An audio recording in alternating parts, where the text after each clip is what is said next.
ایک مان ہی تو ہے جو آپ کو ہر کسی پہ نہیں ہوتا بلکہ بہت خاص پہ ہوتا ہے۔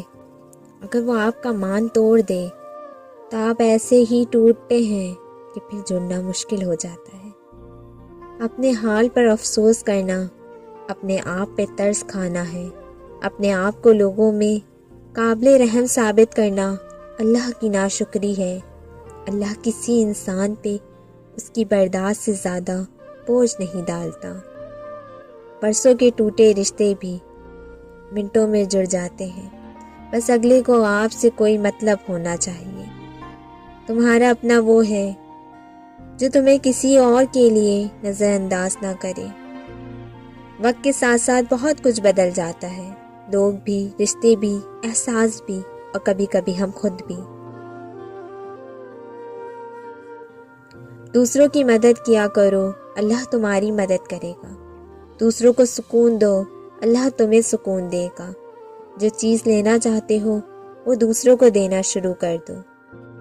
آدھی ادھوری باتیں دل پر بوجھ ہوا کرتی ہیں، کسی سے کہہ دیا کریں، کسی کی سن لیا کریں۔ دکھ نہیں بلکہ دکھوں میں اپنوں کے رویے مار دیتے ہیں۔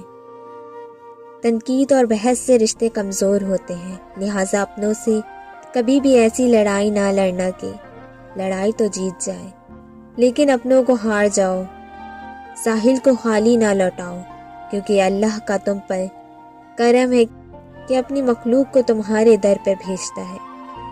اچھا سوچیں، اچھا بولیں، کہ بدگمانی اور بد زبانی دو ایسے عیب ہیں جو انسان کے ہر کمال کو زوال میں بدل دیتے ہیں۔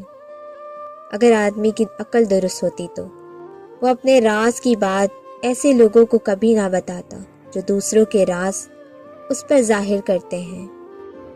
انسان سب کچھ ہو سکتا ہے لیکن قابل اعتبار نہیں ہو سکتا۔ پریشان ہونے والوں کو کبھی نہ کبھی سکون مل جاتا ہے، لیکن پریشان کرنے والے ہمیشہ سکون کی تلاش میں رہتے ہیں۔ سب سے بڑا جاہل وہ ہے جو ایک پتھر سے 2 دفعہ ٹھوکر کھائے۔ معاف کر کے آگے بڑھ جائیں۔ ان سب لوگوں کو جنہوں نے دل دکھایا ہو، تہمت لگائی ہو، برا بھلا کہا، آپ کے لیے غلط بات کہی، آپ کو پریشان کیا، یقین جانیے آپ کا رب کچھ نہیں بھولتا، اور جب وہ حساب برابر کرتا ہے تو نا انصافی نہیں کرتا۔